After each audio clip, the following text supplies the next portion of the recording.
नमस्कार दोस्तों, मैं हूं जय किशन और आपका इस विशेष सीरीज़ में स्वागत है। फिलहाल मेरे साथ मौजूद है अरविंद, जो कि देश के टॉप 500 में थे। 444 रैंक थी, लकी नंबर 444। राहुल द्रविड़ ने एक इंटरव्यू में कहा था। तो स्वागत है और बहुत बहुत शुभकामनाएं पहले तो अरविंद आपको। सर थैंक यू सर, धन्यवाद आपको यहाँ बुलाने के लिए, सारथी इसके प्लेटफॉर्म पे बुलाने के लिए आपको बहुत बहुत धन्यवाद। नहीं, ये प्लेजर इज़ ऑल आवर्स। और दोस्तों, आपने एक कहानियाँ सुनी होंगी, आप जब अखबार पढ़ते हैं, पॉजिटिव खबरें पढ़ते हैं, आपने सुनी भी होगी कि पिता के लिए सबसे गर्व का मोमेंट होता है जब उनका बेटा कामयाब हो, पिता हो, माँ हो, परिवार को कोई भी सदस्य हो। लेकिन अरविंद की कहानी इसलिए रोचक है कि मैं एक रील देखी थी आज से कुछ दिन पहले, जहाँ एक फादर जो कि पुलिस सर्विस में थे और उन्होंने अपने बेटे को सल्यूट मारा क्योंकि बेटे आईपीएस बन गए थे। कुछ ऐसी कहानी अरविंद की है। अरविंद जयपुर के रहने वाले हैं और उनके पिताजी पुलिस में कांस्टेबल हैं और आज इन्होंने सीएपीएफ का एग्ज़ाम क्लियर करा है। शायद इससे ज़्यादा फ़ख्र का मोमेंट कुछ नहीं हो सकता जीवन में। सर ये जो मोमेंट है मेरे लाइफ में 4 साल की स्ट्रगल के बाद आया है। और पिछले कई सालों से जब मैंने वो किया, कॉलेज से पास आउट किया, उसके बाद ग्रेजुएशन के बाद मेरे प्लेसमेंट लिया था एक ओरिएंट इलेक्ट्रिक कंपनी में, मैंने 1 साल काम भी किया है। तो वहाँ काम करते हुए मेरे पिताजी मुझे बहुत वो बोलते थे, मोटिवेट करते थे। वो ऑलवेज बचपन से मुझे पुलिस के बारे में बचपन से ही नॉलेज देते आए थे, आईपीएस की कहानियाँ सुनाते थे, बताते रहते थे आज सर ने ये किया, आज सर ने ये किया। वो मुझे बचपन से मोटिवेट रखते थे। इस वजह से मेरा हमेशा रुझान सीएसई और सीएपीएफ दोनों पे रहा। यूपीएससी की मैंने तैयारी फिर शुरू करी रिज़ाइन करने के बाद में। उसके बाद रिज़ाइन करने का शुरू करने का 2-3 अटैम्प्ट तक तो मैंने सीएसई ट्राई किया। फिर मेरा ऑब्वियसली बैकग्राउंड पुलिस सर्विसेज में था, पुलिस सर्विस से था, तो मैंने फिर सीएपीएफ ट्राई किया and it worked out well and I got all India rank 444। नहीं, मतलब ये बहुत ही मुझे लगता है ना कि वो माँ के बारे में बहुत लिखा है, पिता के बारे में लिखा नहीं, लेकिन मुझे ये बात याद आती है कि मुझे किसी गाने की लाइन थी कि बचपन से लेके आज तक ऐश कर आई, खिलौनों की दुकान मेरे रूम में सजाई, जब याद है तेरे पास खाने को नहीं थे पैसे, तूने मुझे उधार से बाइक दिलवाई। तो पापा भी, मतलब जिसको कहते हैं ना, तो आपकी यात्रा बहुत पुरानी। कैसे कितने घंटे पढ़ते थे, क्या डिसिप्लिन था, थोड़ा उसके बारे में बताइए, जो भी एस्पिरेंट्स आपको सुन रहा है। सर इनिशियली तो मेरे लिए बड़ा टफ रहा ये जो पूरा एक प्रोसेस था, क्योंकि मैंने इंजीनियरिंग, इलेक्ट्रिकल इंजीनियरिंग की थी। MNIT जयपुर से मैं पास आउट हूँ, 2019 में पास आउट। उसके बाद एक पूरा सोशल साइंसेज में घुसना, इस सिलेबस को समझना, पूरी यूपीएससी को, ये बड़ा टफ था। इनिशियली मेरे लिए बहुत टफ रहा। इनिशियल 2 ईयर्स तो मेरे को इस पूरे सिलेबस को डिकोड करने में, उसके ऊपर शॉर्ट नोट्स बनाने में, इन सब में निकल गया मेरा वो काफ़ी टाइम उसमें निकल गया। फिर लेटर स्टेजेस में मैंने उस पर फिर आंसर राइटिंग पे काम किया, जो कि एक बहुत बड़ा हिस्सा है सीएपीएफ का। पेपर 2 जो है वो पूरा आंसर राइटिंग पे ही है। तो आंसर राइटिंग पे फोकस करना, उसके बाद ये करना, और इस बीच में लगातार 8 से 10 घंटे की रेगुलर स्टडी के बाद में I am on this stage now. तो 8 से 10 घंटे की रेगुलर स्टडी, और वो भी एक सेलेक्टिव स्टडी होनी चाहिए आपकी, बिकॉज आपको एग्जाम पहचानना बहुत जरूरी है। सीएपीएफ में क्या कोर्स, जैसे प्रीवियस ईयर के क्वेश्चन, सबसे इंपॉर्टेंट चीज़ तो पीवाईक्यूज है, नो डाउट। पीवाईक्यूज को आप अच्छे से पढ़ोगे नहीं, उनको एनालाइज नहीं करोगे, तो एग्जाम क्लियर करना बड़ा मुश्किल हो जाएगा।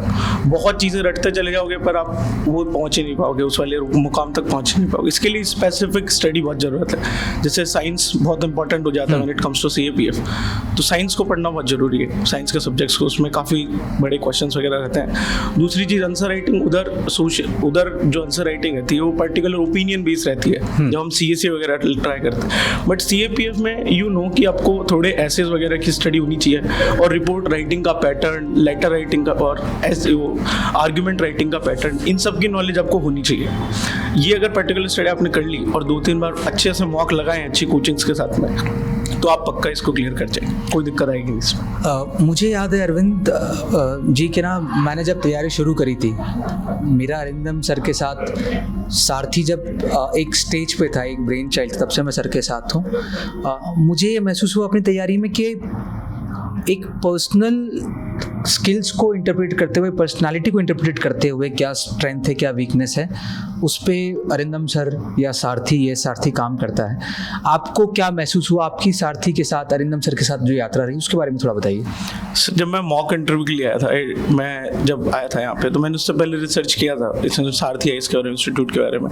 फिर मुझे पता लगा अरिंदम सर सोशियोलॉजी में बहुत ही अव्वल वो है, सोशियोलॉजी बहुत अच्छे से पढ़ा। उसके बाद मेरा यूपी जो इंटरव्यू इंटरेक्शन हुआ था उसमें उन्होंने मुझे बहुत प्रॉपर सेट ऑफ क्वेश्चंस पूछे थे। इंटरव्यू गाइडेंस बहुत प्रॉपर रहा था मेरा सारथी आईएएस में। उन्होंने एक तो रिलेवेंट क्वेश्चन, सबसे इंपॉर्टेंट हो जाता है रिलेवेंट क्वेश्चंस पूछना, तो उन्होंने रिलेवेंट क्वेश्चंस पूछे थे मुझसे। और उसके बाद में उन्होंने जो रिव्यूज़ मुझे दिए कि आप कहाँ कहाँ लैग कर रहे हो पूरे इंटरव्यू में, वो मेरे को बहुत हेल्प किया मेरे मेन इंटरव्यू में। तो Sarathi IAS played a very big role in that for the interview guidance. They played a very big role in it. So I am actually thankful for the whole Sarathi IAS team. तो आपको लगता है भी एक शुरुआत है, और जो भी आपका जो मेन डेस्टिनेशन है, ये टारगेट अचीव हुआ, गोल अभी अचीव होना बाकी है? सर अभी तो मेरा ये है, it's been 4.5 years now and struggle continues, and this is somewhere the struggle comes to an end, but still I think that I'll push for more and I'll try more for I'll go for more for IPS services. I'll try it. वो भी एक dream है, but as of now I'm so happy with whatever I get. 3 important बातें जो आपने Arindam sir से सीखी या जो आप साझा करना चाहें, 3 important points.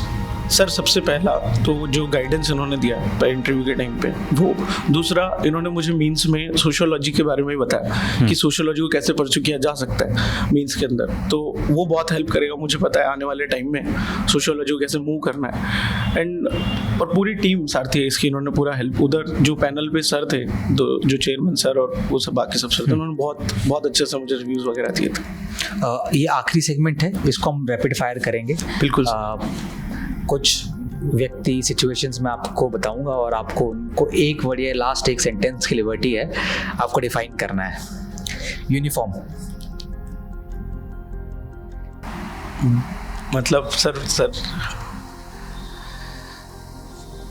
Proud, feeling proud और badge of honour.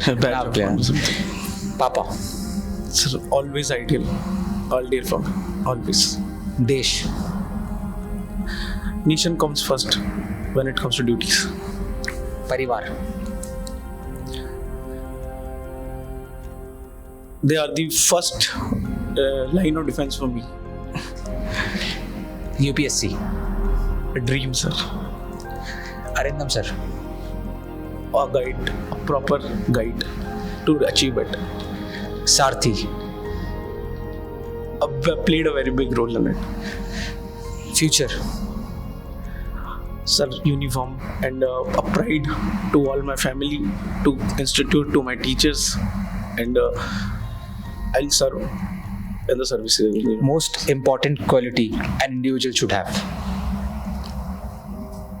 Leadership, sir, I guess. Yes, thank you so much, Arvind. So I think this was a very emotional and at the same time very motivational conversation. I hope we will catch up soon with Arvind with lot more to come, and I could totally see the enthusiasm, at the same time the humility he carries. So stay tuned to AS Sarathy's coaching. We'll be back with more stories like that. Signing off for now. Thank you, sir. Thank you, sir.